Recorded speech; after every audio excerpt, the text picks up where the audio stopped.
I'm Sal. I'm Beth. We are the brewery lovers. This is a double bucket list episode. She's looking at me like, wait, what?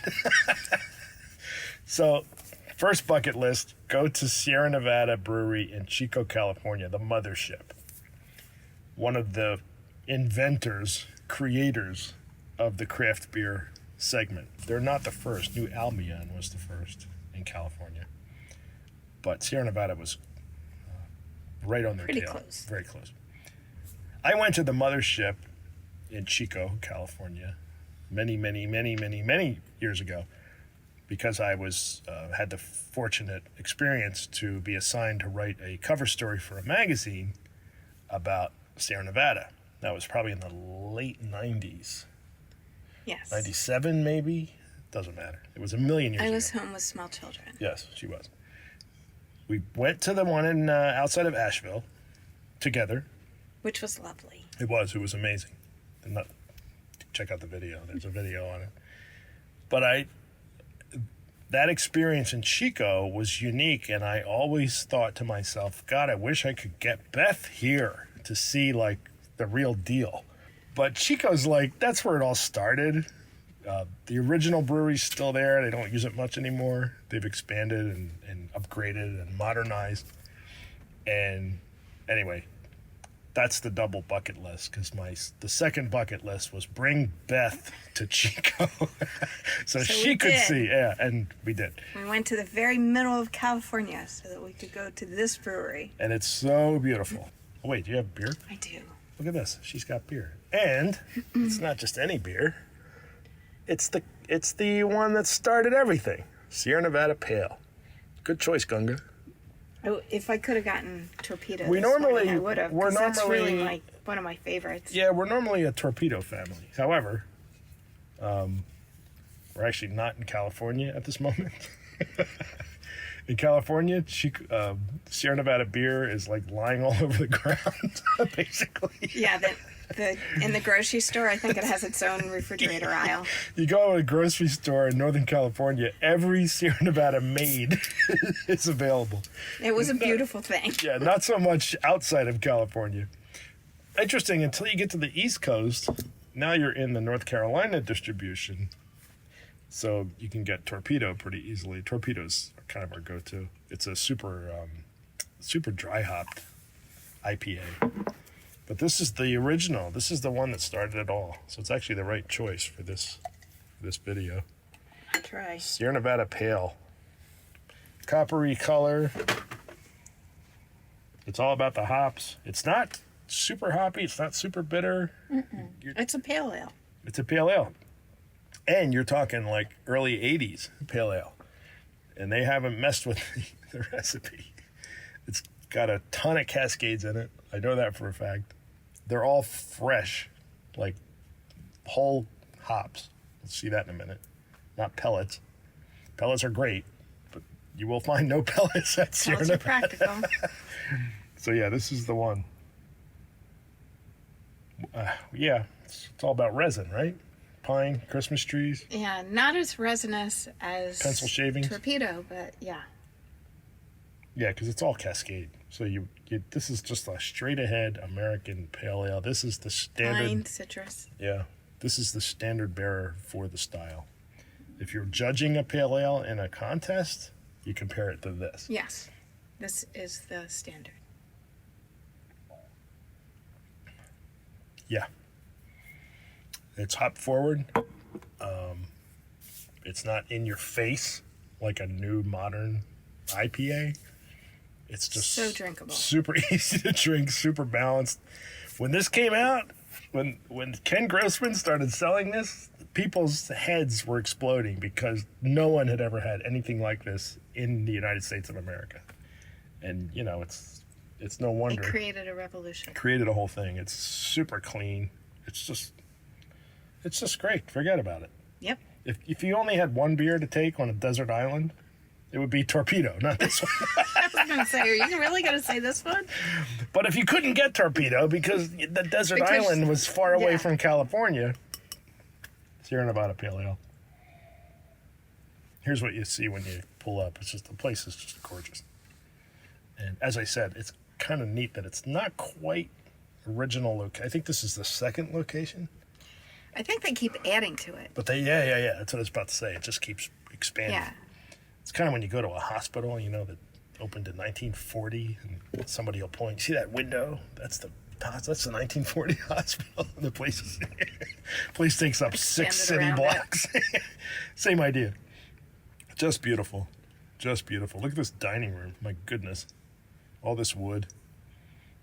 And the bar is And that was there when you went there. Yeah, in the 90s. You're gonna see what the good part you're coming to didn't exist when I went there back in the 90s. That's all they were building it, in fact, when I was there. I could see cinder blocks and trucks and concrete. This bar, spectacular. Here's the patio.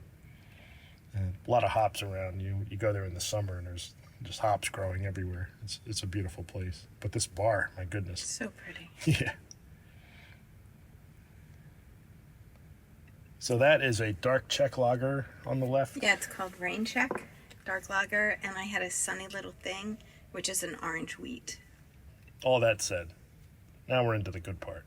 This is the other side. This is brand new, not brand new. This is new since I was there last in the 90s.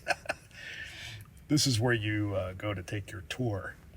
And they had all these brewery, what do they call these things? Meters, gauges on the wall. It was really fun.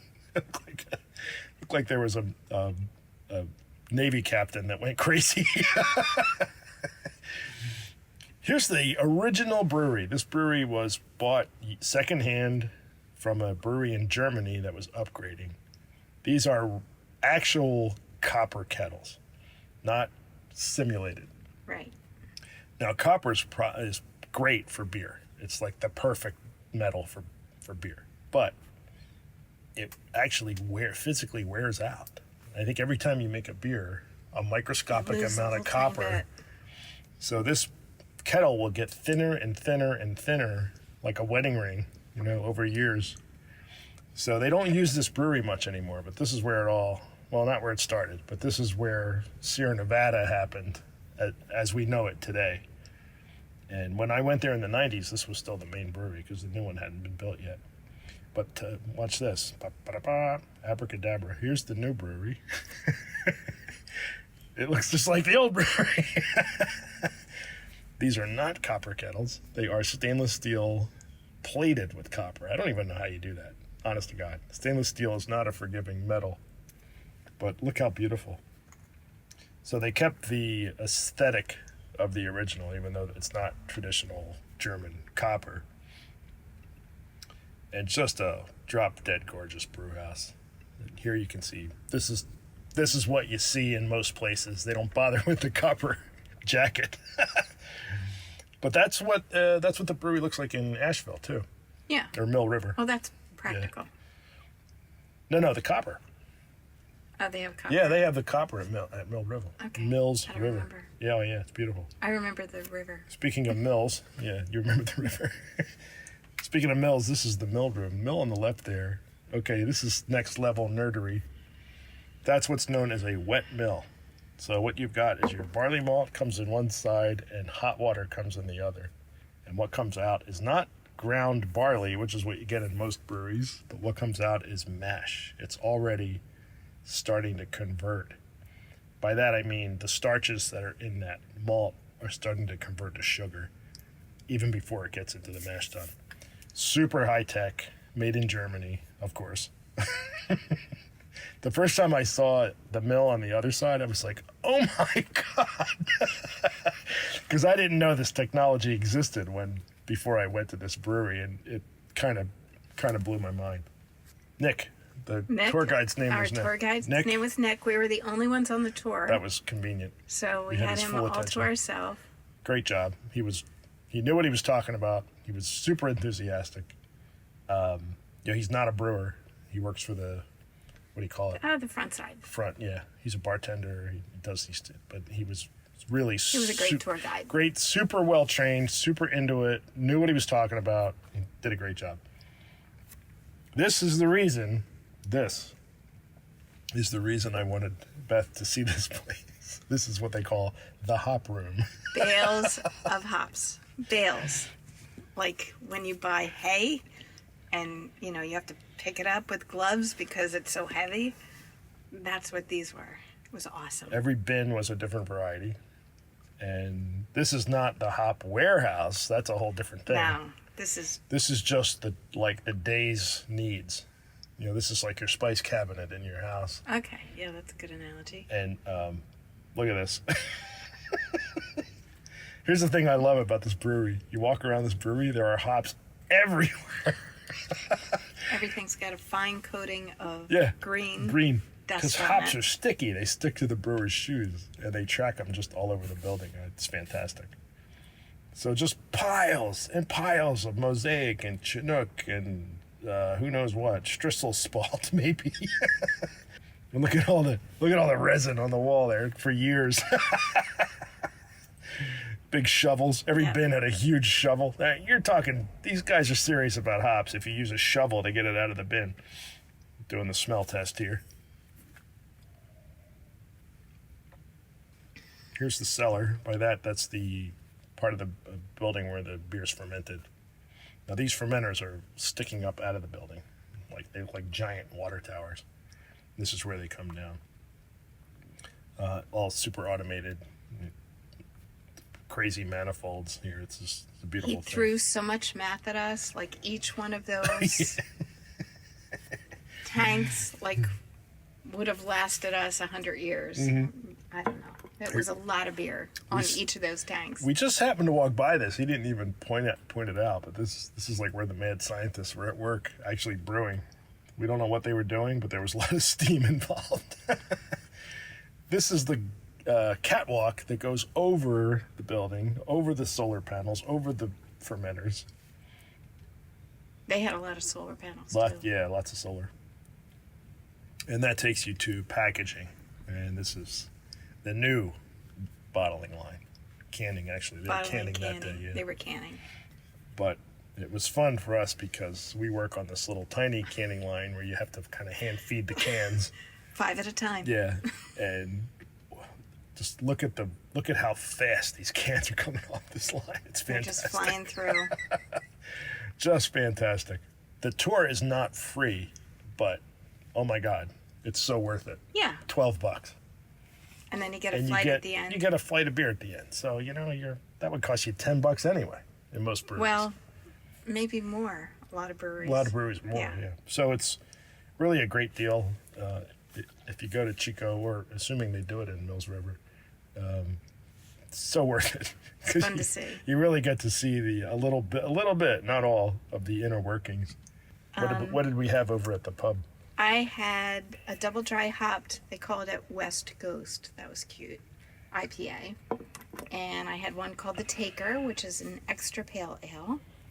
And Nitro Drift Nitro Juicy IPA. That was Nitro so yummy. IPA. Like, who does that? And an orange cream ale, which I failed to notice was 9.5%. What do you think cream ale? Cream ale, it should be 4 or 5. Usually it's 4 or 5%. Yeah, exactly. And I was like, this is a little boozy. And then I noticed it was 9.7%. That stuff, I didn't think I was going to like it. I loved it. It was amazing. It was yummy. The orange cream ale, but it was really cream double ale. You had the Pils. The Pils was right down the middle. You also had the Ghost. Yeah. You had the Scottish ale was almost yummy. Perfect.